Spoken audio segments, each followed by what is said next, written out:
തിരഞ്ഞെടുപ്പ് പ്രചാരണം സജീവമാകുന്ന ഘട്ടത്തിൽ സംസ്ഥാന നേതാക്കളെ ഉപയോഗപ്പെടുത്തി സ്ഥാനാർത്ഥികൾ. യൂത്ത് കോൺഗ്രസ് സംസ്ഥാന അധ്യക്ഷൻ ഒ.ജെ. ജനീഷ് ഇന്ന് പ്രചാരണത്തിനിറങ്ങിയത് യൂത്ത് കോൺഗ്രസ് പ്രവർത്തകരായ സ്ഥാനാർത്ഥികൾക്ക് വേണ്ടിയാണ്.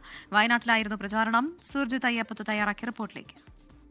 വയനാടിന്റെ തെരഞ്ഞെടുപ്പ് കളം അതിന്റെ സജീവതയിലേക്ക് മാറിക്കഴിഞ്ഞു. സംസ്ഥാന നേതാക്കളടക്കം വന്നുകൊണ്ടുള്ള പ്രചാരണമാണ് ഇപ്പോൾ മുന്നോട്ട് പോകുന്നത്. യൂത്ത് കോൺഗ്രസിന്റെ സംസ്ഥാന അധ്യക്ഷൻ ഒ.ജെ. ജനീഷിന്റെ നേതൃത്വത്തിൽ ഇപ്പോൾ വീടും സ്ഥാപനങ്ങളും കയറി ഇറങ്ങിയുള്ള ഒരു പ്രചാരണമാണ് നടന്നുകൊണ്ടിരിക്കുന്നത്.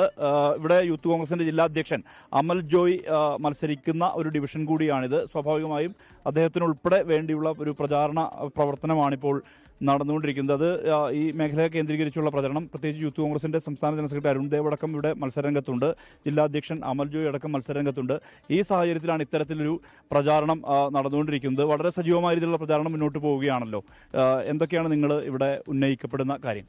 പ്രധാനമായിട്ടും ഈ തെരഞ്ഞെടുപ്പിൽ കേരളം മുഴുവൻ ചർച്ച ചെയ്യപ്പെടുന്ന ജനങ്ങൾക്കിടയിൽ ചർച്ചയായിട്ടുള്ള കുറേയേറെ വിഷയങ്ങളുണ്ട്. അത് ശബരിമലയിലെ സ്വർണ്ണക്കൊള്ളയുമായി ബന്ധപ്പെട്ടും അതോടൊപ്പം തന്നെ നാട്ടിലെ ജനങ്ങൾക്കിടയിലുണ്ട് വലിയ പ്രയാസം അനുഭവിക്കുന്ന വിലക്കയറ്റമുണ്ട്, വൈദ്യുത ചാർജിൻ്റെ വർധനവുണ്ട്, ഭൂനികുതിയുടെ വർധനവുണ്ട്, വെള്ളക്കരത്തിൻ്റെ വർധനവുണ്ട്.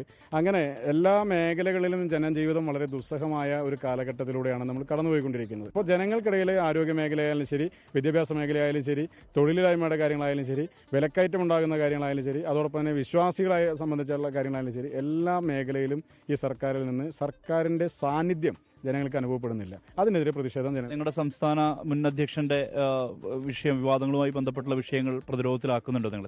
ഇല്ല, അതൊരു തരത്തിൽ പോലും ഞങ്ങളെ ജനങ്ങൾക്കിടയിൽ പ്രതിരോധത്തിലാക്കുന്നില്ല എന്നുള്ളതാണ് ഞങ്ങൾ മനസ്സിലാക്കുന്നത്. അതിലൊരു പോളിസി മാറ്ററിന്റെ ഭാഗമായിട്ടുള്ള നടപടി പാർട്ടി എടുക്കുന്നുണ്ട്. എന്നതിനപ്പുറത്തേക്ക് ജനങ്ങൾക്കിടയിൽ അതൊരു ചർച്ചയാകുന്നില്ല. കാരണം ജനങ്ങളുടെ ജീവിത പ്രശ്നങ്ങളാണ് ഈ തെരഞ്ഞെടുപ്പിൽ ചർച്ചയാകേണ്ടതെന്നുള്ള നല്ല ബോധ്യം അവർക്കെല്ലാവർക്കും ഉണ്ട്. പിന്നെ ഒരു വിഷയം എത്ര ദിവസം മാധ്യമങ്ങൾക്ക് അത് ചർച്ച ചെയ്തുകൊണ്ടിരിക്കാൻ പറ്റും? എന്തായാലും തെരഞ്ഞെടുപ്പ് രംഗം വളരെ സജീവമായി കഴിഞ്ഞു. അതിന്റെ ആ ഒരു സാഹചര്യത്തിലാണ് ഇത്തരത്തിൽ പ്രചാരണവുമായി സംസ്ഥാന നേതാക്കളടക്കം എത്തിക്കൊണ്ടുള്ള പ്രചാരണവുമായി മുന്നോട്ട് പോകുന്നത്. ഇതേ പ്രചാരണ തന്ത്രം തന്നെയാണ് ഇടതുമുന്നണിയും ബി.ജെ.പിയും എല്ലാം തന്നെ ആവിഷ്കരിക്കുന്നത്. അത്തരത്തിൽ പ്രചാരണ പ്രവർത്തനങ്ങൾ വളരെ സജീവമായ രീതിയിൽ തന്നെ വയനാട്ടിൽ മുന്നോട്ട് പോകുന്നു. മനു ദാമോദരനൊപ്പം സുർജിത് അയ്യപ്പത്ത്, 24 വയനാട്.